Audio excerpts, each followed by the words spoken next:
Votre livre France-Belgique, la diagonale terroriste. Est-ce que tout cela a changé depuis les attentats de Paris ou pas, en Belgique notamment? Qu'est-ce que vous appelez tout cela en réalité? Est-ce qu'on a parlé d'une certaine naïveté, d'une certaine Ah oui. volonté de ne pas voir Bah, de la part des autorités? oui, il y a plusieurs phénomènes. La question du laxisme dont on avait parlé tout à l'heure, elle fait encore débat et elle restera encore longtemps. Évidemment, on est dans la phase encore de l'enquête où on s'interroge sur y a-t-il eu une faille des services ou pas, que ce soit en France ou que ce soit en Belgique. Et évidemment, moi, Français vivant en Belgique, j'étais un peu dans une situation un peu ambiguë et une forme de mal-être quand la France a commencé, ou en tout cas les autorités ont commencé à charger la Belgique en leur disant que Oui. finalement ils étaient Est-ce que responsables. c'est pas une façon de ne pas voir également nos propres faiblesses? Ben, le problème, c'est que c'est un moyen de fuite et en même temps, les services ont été relativement efficaces en fait entre 2012 et 2015. Il n'y a rien eu sur le sol français, il faut s'en estimer heureux et en réalité rassuré, il n'y a rien eu pendant de Mera jusqu'aux attentats à Paris. Et ça pose une véritable difficulté liée à la confiance des services. Et c'est toute la difficulté d'ailleurs des relations entre les services belges et les services français, c'est que les deux n'ont pas les mêmes moyens.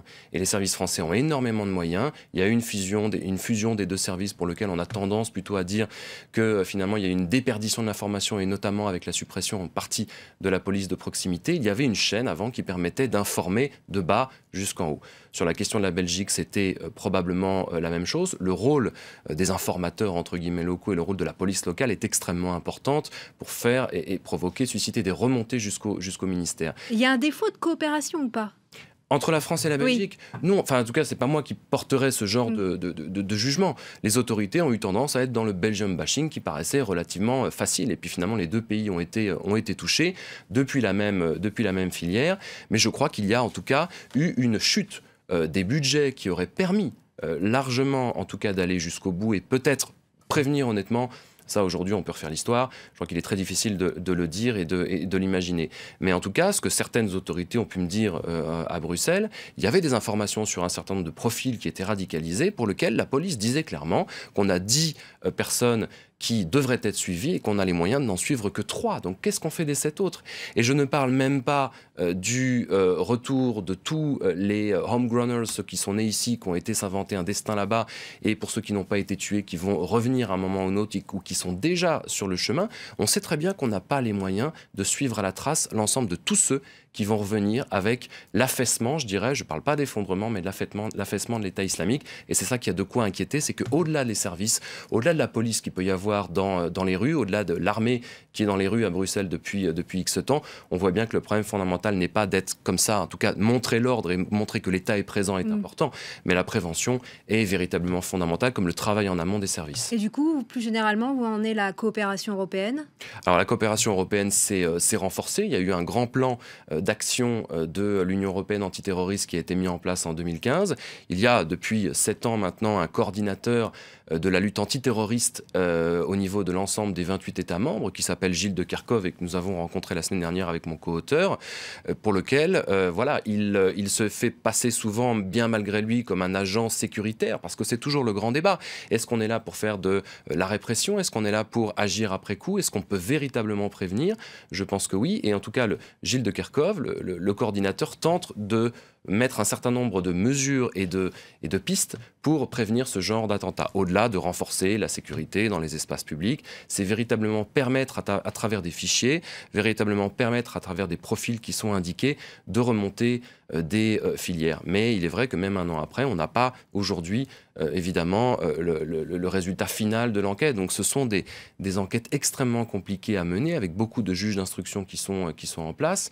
Et évidemment, pendant tout le temps qu'on passe sur ces affaires passées, on doit aussi prévenir et éviter qu'un nouvel attentat puisse survenir. Et c'est ça probablement la grande inquiétude, c'est qu'il y a comme une forme malheureusement de spectacle qui se répète.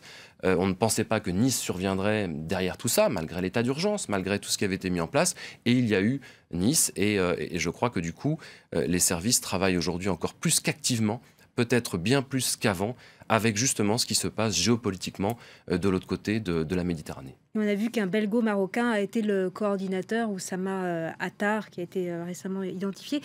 Pour en revenir à ces terroristes, quelle est leur origine à la fois sur le plan personnel, mais aussi dans l'histoire de leur propre pays, de leur propre culture?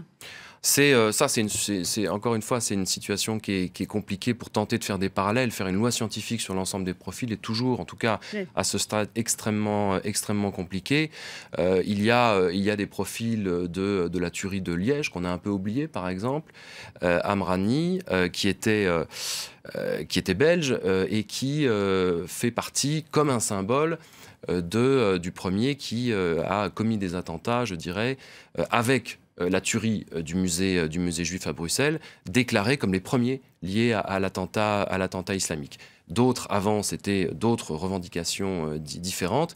Mais les profils, un certain nombre, étaient dans la délinquance, étaient tous pratiquement passés par la case prison pour les attentats de Paris comme les attentats de Bruxelles. Une grande partie avait fait un séjour rite initiatique, on voit à Baoud, là, en Oui. Syrie. Et il est intéressant, et à mon avis, c'est ça un des problèmes fondamentaux en termes de prévention également, de se pencher aujourd'hui sérieusement sur la question des prisons. On voit bien que nous sommes tous impuissants face à la situation de nos prisons, que ce soit et en France et en Belgique. Je cite par exemple une étude qui a été faite par une chercheuse de l'Université catholique de Louvain, Fabienne Brion, et qui nous explique qu'il y a eu beaucoup plus de profils de radicalisation dans la prison de Forêt, par exemple, qu'à Molenbeek. Et la prison aujourd'hui est un problème fondamental. Et les débats qui sont menés de manière publique et les tentatives du gouvernement de trouver ces solutions, est-ce qu'on crée des centres, est-ce qu'on isole les profils les plus dangereux, est-ce qu'on fait avec tous les profils la même chose qu'avec Abdeslam?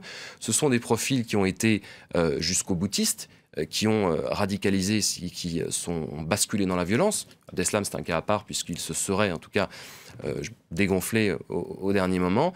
Mais on a aujourd'hui des profils qui ont tendance... Alors, l'avocat d'Abdeslam, l'ancien avocat d'Abdeslam, Sven Marin, nous a dit hier qu'il s'était radicalisé en prison, comme s'il ne l'avait pas été déjà avant. En réalité, le problème qu'il probablement... Mais ce ne sont pas des religieux de longue date et des connaisseurs de l'islam, en tout cas. Non, ça c'est le moins qu'on puisse dire. Ce ne sont pas des gens qui fréquentent véritablement les mosquées. Les salafistes et les wahhabites sont très discrets depuis les attentats, en particulier en Belgique. Ils ne veulent pas être associés à ça.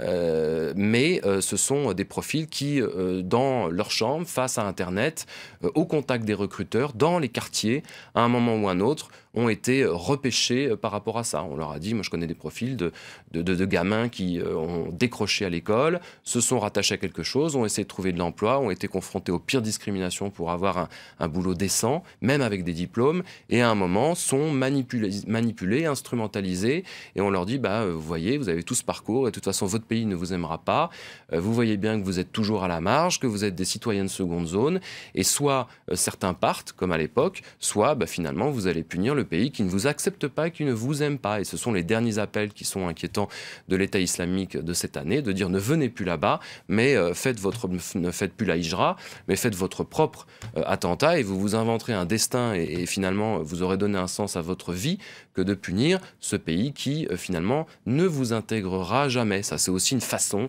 stratégique et de manipulation d'opposer les communautés entre elles en France et en Belgique notamment, comme par hasard là où les communautés sont les plus nombreuses.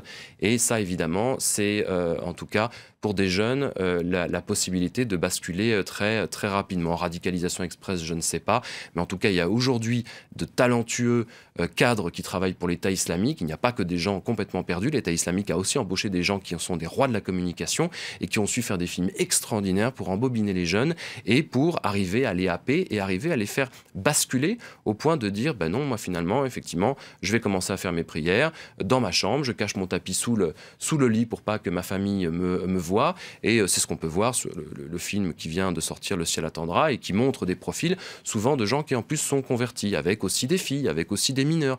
La sociologie des djihadistes a fondamentalement changé et n'est absolument pas celle que l'on avait tendance à imaginer, ou en tout cas qui était celle-là en 2011-2012. Merci beaucoup Sébastien Boussois pour votre analyse. On retrouve maintenant